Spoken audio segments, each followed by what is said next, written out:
இருக்கா இல்லையா? இருக்கு. தேவதை யாராவது, ஏன்னா இந்த தேவதை வழிபாட்டில் இருக்கங்க, சிவதூதி நித்யாவை கும்பிட்றேன், நீல பதாகா நித்யாவை கும்பிட்றேன், இல்லை வந்து ராஜமாதங்கியை கும்பிட்றேன், இல்லை வந்து பார்த்தீங்கன்னா நிறையா இருக்காங்க.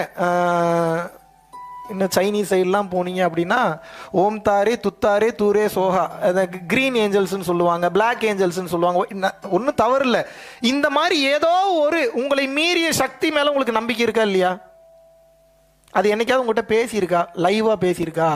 விளையாடக்கூடாது. நான் அப்போ ரொம்ப டீட்டெயில்டாக கேள்வி கேட்பேன், கரெக்டாக பதில் சொல்லணும். சும்மா வந்து இப்போ மெடிடேட் பண்ணாங்க, இப்படி வந்து தொட்டாங்க கேட்டாங்க, அப்படியே ஒரு ஸ்மெல் அடிச்சதுங்க, அப்படியே காதல், இதெல்லாம் இந்த கதையெல்லாம் ஆகாது. அதெல்லாம் நடந்தாலும் பரவாயில்ல. டைரெக்டாக பேசுனாங்களா? இப்போ நான் பேசுகிற மாதிரி பேசுனாங்களா? உங்கள் பேர் மணிகண்டனா? மணிகண்டன் வணக்கம், நீ கூப்பிட்டதுனால வந்துட்டேன், சொல்லு என்ன பிரச்சனை, இப்படி பேசுனாங்களா? ஏன் பேசலை? நீங்கள் பேசுனது அவங்க காதுக்கு கேட்கலன்னு எடுத்துக்கலாமா? நீங்கள் நினச்ச உடனே முன்னாடி